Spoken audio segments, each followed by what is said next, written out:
Hello guys, अगली class में आपका बहुत बहुत स्वागत है। यहाँ पर हमारी संस्कृत के अंदर व्यंजन संधि लगातार आपको मिल रही होगी।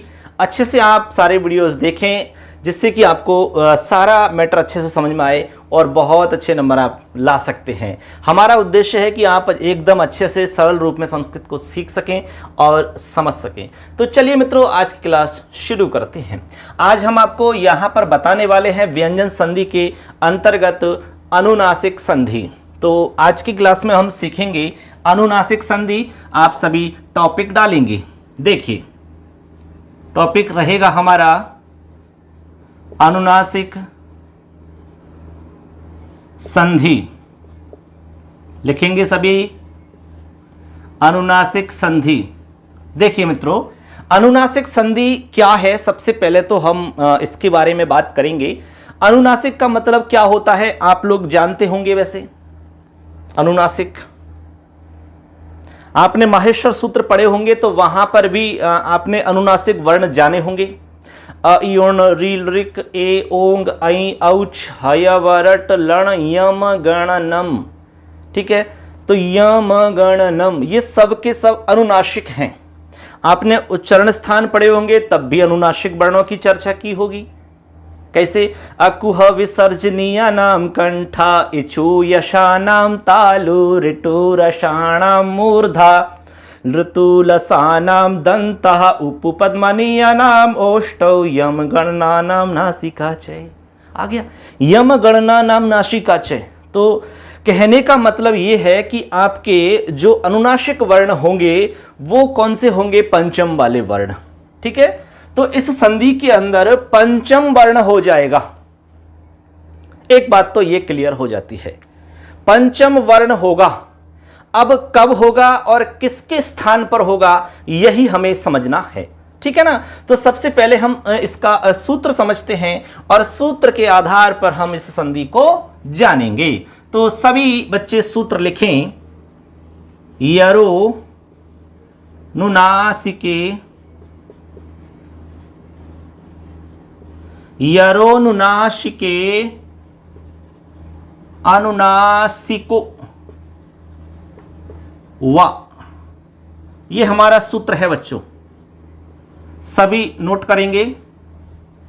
ये छोटा सा सूत्र है बहुत बड़ा दिख रहा होगा लेकिन बहुत बड़ा नहीं है। ठीक है ना, बहुत सारी चीजें दिखती है ना, वो होती नहीं है। तो ये छोटा सा ये यरो अनुनासिक अनुनासिको वा।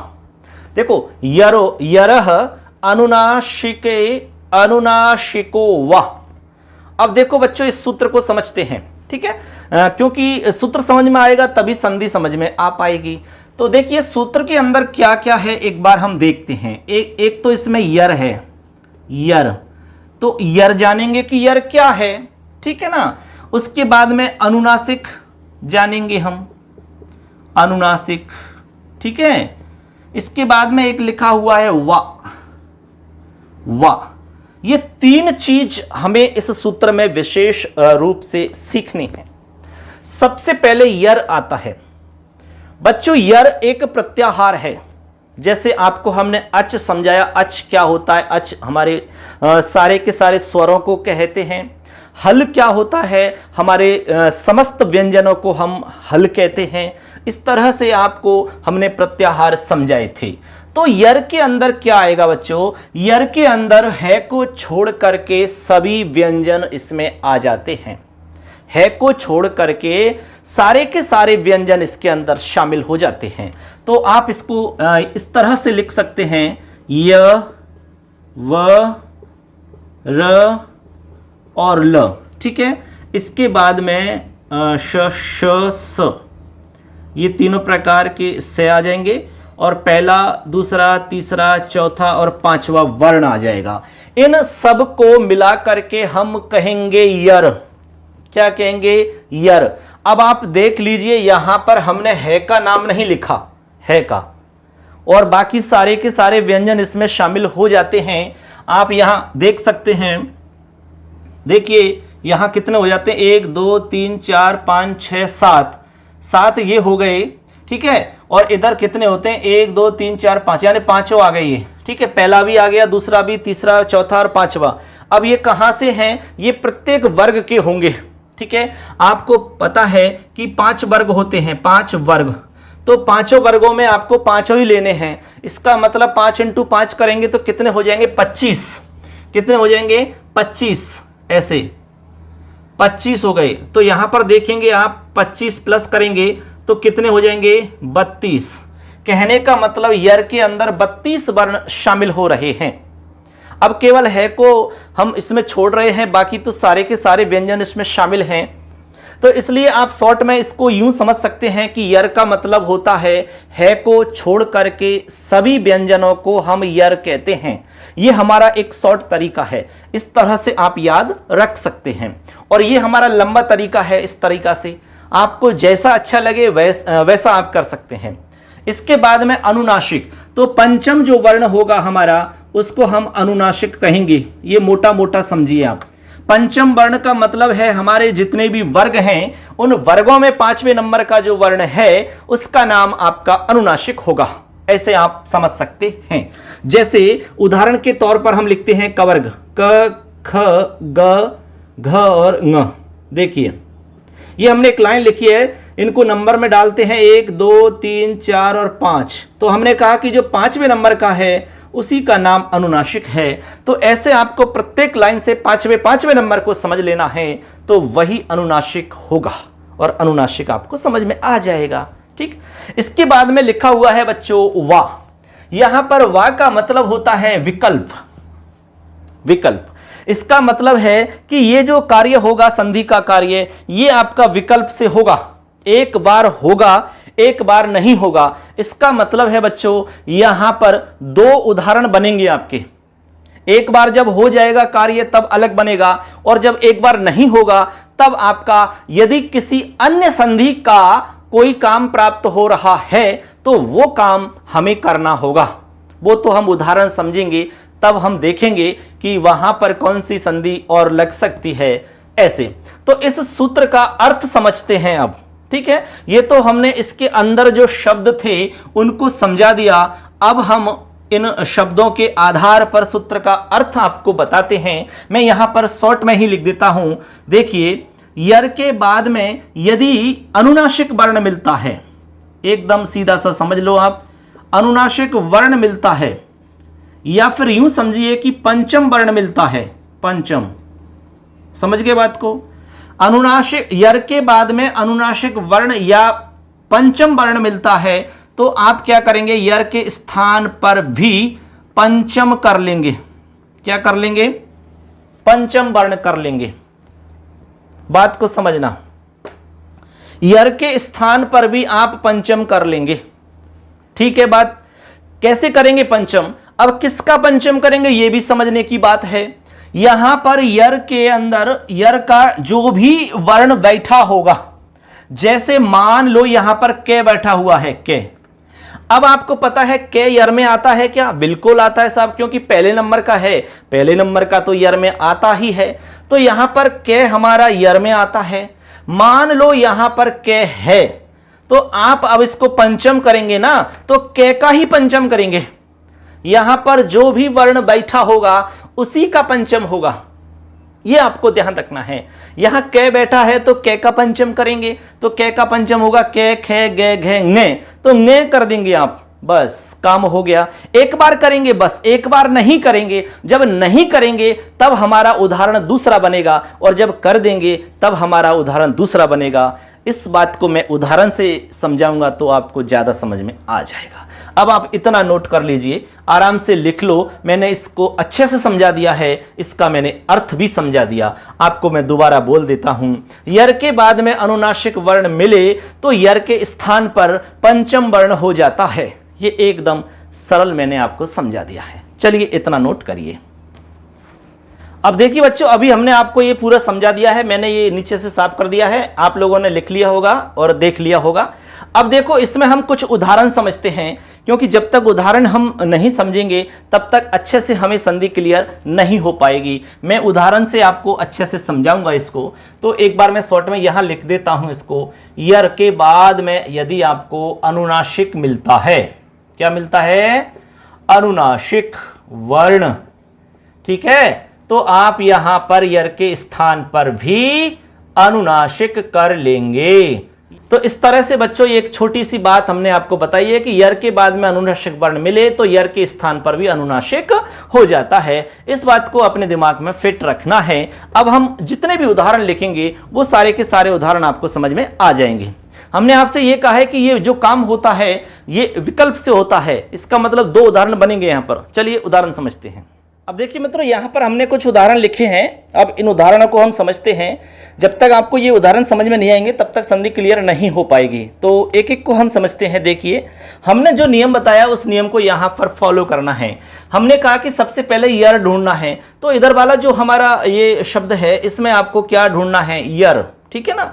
और इधर वाला जो पद मिलेगा इसमें आपको ढूंढना है 5वें नंबर का वर्ण, ठीक, 5 नंबर का। तो देखिए सबसे पहले हम देख पा रहे हैं यहां पर वाक के आ रहा है। अब के आपको देखना है कि भाई यर में आता है कि नहीं आता है। बिल्कुल आता है साहब। हमने समझाया कि केवल है को छोड़ दो, बाकी सारे व्यंजन आ जाएंगे। तो के आपका ऑटोमेटिक आ गया यर के अंदर, तो हमें इधर यर मिल चुका है। आगे हमने कहा कि आपको 5वें नंबर का वर्ण मिलेगा, तो मैं मिल गया मैं। अब मैं आपको पता है 5वें नंबर का है, किस लाइन में आता है? पे की लाइन में। पे, फे, बे, भे, मैं, 5वें नंबर का है ये। तो अब हमारा यह सूत्र काम कर जाएगा। तो हमने कहा कि क्या होगा, यर के स्थान पर भी 5वें नंबर का वर्ण कर देना है। तो कै का 5वें नंबर का वर्ण कर देना है आपको। तो कै को हटाएंगे और कै का जो 5वां है वो करेंगे आप। देखो ऐसे करेंगे भैया, कै, खे, गे, घे और ङे। देखो एक बार अच्छे से, ये हमारे पूरा एक लाइन है कै की। तो इसमें हमने कहा कि 5वें नंबर का वर्ण आपको कर देना है। अब देखो अच्छे से समझ जाना, 5वें नंबर का वर्ण कौन सा है वो कर देना है और कै को हटा देना है, बस। तो ये हमारे 5वें नंबर का वर्ण है, तो कै को हटा के आपको ङ कर देना है। तो इस तरह से बन जाएगा। देखिए बच्चों, वांग, वांग महिमा। बताइए बनेगा कि नहीं बनेगा? ऐसे वांग महिमा बनेगा कि नहीं? बिल्कुल बनेगा। तो इस तरीका से ये हमारा एक रूप बन जाता है, वांग महिमा। बना कि नहीं? अब आगे हमने आपसे कहा कि भाई ये जो काम है ये विकल्प से होगा, एक बार होगा एक बार नहीं होगा। तो जब हो गया तब तो बनेगा वांग महिमा, और जब नहीं होगा तब क्या बनेगा आपका? देखो इस तरह से हमारी स्थिति रहेगी, वाक धन महिमा, ऐसे ये वाली स्थिति हमारी रह जाएगी। तो इस स्थिति में, अच्छा महिमा है, ये महिला नहीं है, महिमा, ठीक है। तो इस स्थिति में हम क्या करेंगे, यहां पर जस्त संधि हमें करनी होगी, क्योंकि जस्त संधि का नियम यहां पर फॉलो हो रहा है। तो यहां पर बच्चों आप जस्त संधि करेंगे। अब जस्त संधि करेंगे तो क्या रूप बनेगा बताइए? यहां पर कै के स्थान पर तीसरा हो जाता है, क्योंकि जस्त संधि में तीसरा हो जाता है। ये आपको हमने पहले ही बता दिया है, ठीक है ना, ऐसे। तो यहां पर आप क्या करेंगे, तीसरा कर लेंगे। तो यहां पर कैसे करेंगे, यहां करेंगे आप कै का गे, बाग, ऐसे बन जाएगा बाग महिमा, इस तरीका से। तो ये देखिए बच्चों, यहां पर हमारा हो गया बाग महिमा। ऐसे आप इनको बना सकते हैं, कोई भी प्रॉब्लम नहीं आएगी, ठीक है। एक बन चुका है, दूसरा ऐसे ही बनाना है। नंबर 2 पर है आपका ए तद धन मुरारी। यहां पर दे आ रहा है, यर में आएगा, बिल्कुल आएगा। इधर में आ रहा है, 5वें नंबर का वर्ण है। तो इस दे की जगह 5वां कर लो, तो ते थे दे धे ने, तो बन जाएगा एतन मुरारी ही, एतन मुरारी ही बन गया।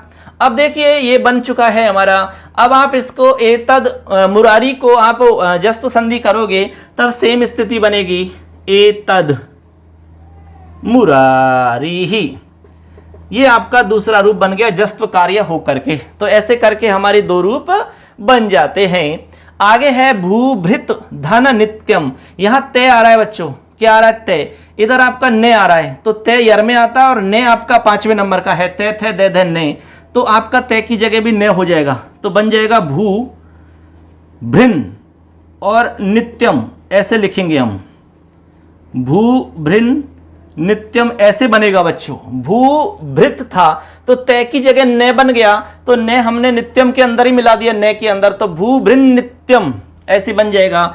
एक बार जब काम नहीं होगा तो जस्त संधि का काम होगा तो बन जाएगा भू बृध नित्यम, ऐसे बन जाएगा ये। तो दो रूप आपके सामने बन जाते हैं। आगे है तद धन न है, तो यहां पर दे आ रहा है, यर में आता है, न पांचवा है, तो बन जाएगा आपका तन्न है। क्या बना? तन्न है। और फिर आपका जब जस्त कार्य होगा तो बन जाएगा तद न है। ऐसे आप चलो दिक धन नाग है, तो यहाँ क है, इधर न है, तो यहाँ बन जाएगा क का पंचम। तो क का पंचम क ख ग न होता है, तो ऐसे बनेगा दिंग नाग है। ऐसे दिंग नाग है। अब यहाँ जस्त कार्य करेंगे तो क का आपका ग बनेगा, दिक नाग है। ऐसे ठीक। आगे लास्ट है हमारा सद धन मार्ग है, तो यहाँ दे आ रहा है, तो दे का आपको क्या करना है? पंचम करना है। तो ते थे दे दे ने, तो बन जाएगा आपका सन मार्ग है। सन मार्ग है। ऐसे ठीक है ना, सन मार्ग बन गया हमारा। अब इसके बाद में जब आप जस्त कार्य करोगे तो सद मार्ग बनेगा। ऐसे सद मार्ग है, इस तरह से बन जाएगा। अब एक हमने और लिखा यहाँ जगत धननाथ है, तो यहां तय का न बनेगा तो बनेगा जगन्नाथ है। ऐसे। और जब एक बार नहीं होगा तो बनेगा आपका जगदनाथ है। ऐसे। तो इस तरह से बच्चों इन सारे उदाहरणों को आप आराम से बना सकते हो, किसी में भी कोई आपको दिक्कत नहीं आएगी। यदि इनमें कोई भी प्रॉब्लम है, आपको किसी भी तरह की समझने वाली बात है, दिक्कत हो रही है, तो आप पूछ सकते हैं। ये हमारा काम हो जाता है अनुनासिक संधि वाला।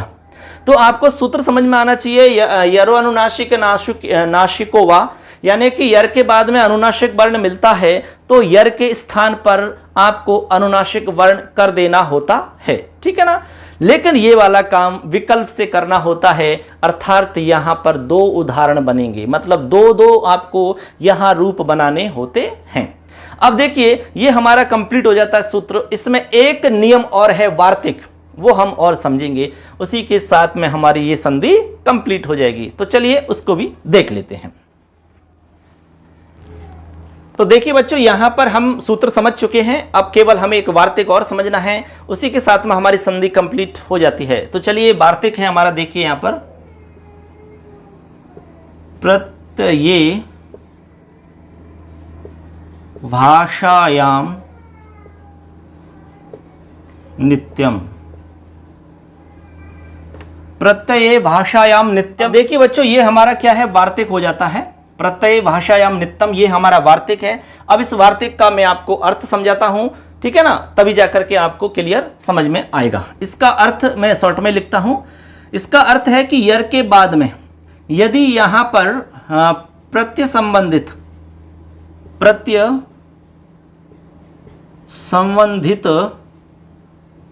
अनुनासिक वर्ण मिले। देखो पहले ये वाली कंडीशन नहीं थी, पहले तो केवल ये था कि अनुनासिक वर्ण मिलना चाहिए, लेकिन इस बार कंडीशन चेंज कर दी कि प्रत्यय संबंधित अनुनासिक वर्ण मिलना चाहिए। ठीक है। तो ऐसी कंडीशन में यहां पर यर के स्थान पर नित्य रूप से, नित्य रूपेण अनुनासिक होगा। अनुनासिक जो कार्य होगा या अनुनासिक संधि जो होगी वो नित्य रूप से होगी। यही इस वार्तिक का अर्थ है बच्चों। बात को समझो, यर के बाद में यदि प्रत्यय से संबंधित कोई भी अनुनासिक वर्ण मिलता है तो यर के स्थान पर नित्य रूप से अनुनासिक कार्य होगा। यह इसका मतलब है। बात को समझ गए? ठीक है ना। क्योंकि यहां पर एक कंडीशन जोड़ दी उन्होंने, इधर जो मिलेगा वो प्रत्यय वाला ही मिलना चाहिए। जैसे एक उदाहरण समझाता हूं मैं आपको। तद धन मात्रम, देखिए हमने यहां पर एक उदाहरण लिखा है तद धन मात्रम। अब इसको आप समझिए, तद धन मात्रम। अब देखो हमने कहा कि भाई यर मिलना चाहिए, तो यहां तो यर ढूंढना है, तो दे यर में आता है। हमने कहा कि केवल है को छोड़ दो तो सारे व्यंजन यर में आते हैं, तो यर मिल गया आपको ये। ठीक है, यर मिल गया। आगे हमने कहा कि यहां पर आपको प्रत्यय से संबंधित अनुनासिक वर्ण मिलना चाहिए, तो यहां पर बच्चों मैं मिल रहा है, मैं। अब यहां जो मैं है, ठीक है, ये प्रत्यय से संबंधित है, क्योंकि जो मात्रम है ये मात्रच प्रत्यय है। ठीक है, मात्रच प्रत्यय से ये बना हुआ है, इसलिए ये आपका प्रत्यय से रिलेटेड है। जब प्रत्यय आप पढ़ोगे तो आपको ये चीज़ अच्छे से समझ में आ जाएगी। तो ये हमारा जो मैं है ये प्रत्यय से रिलेटेड है, इसलिए हमारा ये वाला जो वार्तिक है ये यहाँ काम करेगा। तो यहाँ पर आप दे के स्थान पर पंचम कर लेंगे, ते थे दे दे ने, तो बना लेंगे यहाँ पर तन्मात्रम। अब यहाँ सिर्फ एक ही उदाहरण बनेगा, क्योंकि ये नित्य काम करता है, विकल्प से कभी भी काम नहीं करता है। और विकल्प से होता तो दो रूप बनते, यहाँ पर एक ही रूप बनेगा, बात को समझना, ठीक है ना। इसी तरह एक है वाक्मयम, एक उदाहरण है वाक्धनमयम। दूसरा उदाहरण लिखेंगे, यहां पर जो मयम है ये भी आपका मयट प्रत्यय से रिलेटेड है, ठीक है ना। तो ये भी प्रत्यय से रिलेटेड हो गया। इधर आपका के आ रहा है तो के की जगह आप कर लेंगे पंचम, के खे गे घे ng, तो यहां पर बना लेंगे वांग मयम। इस तरीका से केवल एक ही उदाहरण बनेगा, इसमें विकल्प का कोई झंझट नहीं है, विकल्प का कोई इसमें मामला नहीं है, ठीक है। ऐसे आप लिख सकते हैं चिदमयम, चिदधन मयम। तो सेम कंडीशन है, ये भी यहां मैं आपका प्रत्यय से रिलेटेड है, तो यहां बन जाएगा चिन्मयम, इस तरीका से। तो यहां पर बच्चों ऐसे बहुत सारे उदाहरण बन सकते हैं, ठीक है ना। तो अब उम्मीद करते हैं आपको ये बात समझ में आ गई होगी। हमने आपको अनुनासिक संधि बहुत सरल तरीका से समझाने की कोशिश की है और उम्मीद करते हैं आपको ये बात समझ में आई होगी। अब इससे रिलेटेड कोई भी प्रश्न आएगा तो वो आपका गलत नहीं होना चाहिए।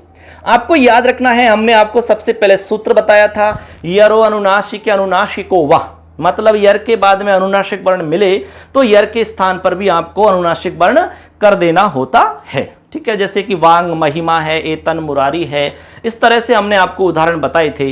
ये हमने सूत्र बताया। उसके बाद में हमने कहा कि एक वार्तिक और है, और वो है हमारा प्रत्यय भाषायाम नित्यम, यानी यर के बाद में यदि प्रत्यय से रिलेटेड कोई भी अनुनासिक वर्ण आता है तो यर के स्थान पर नित्य रूप से आपको अनुनासिक कार्य करना होगा। नित्य रूप से मतलब सिर्फ और सिर्फ एक ही उदाहरण बनेगा, और सूत्र के द्वारा दो काम हो रहे थे, मतलब वहां पर विकल्प से काम हो रहा था, वहां पर दो उदाहरण बन रहे थे, यहां पर एक उदाहरण बनेगा। ये दोनों में डिफरेंस हो गया।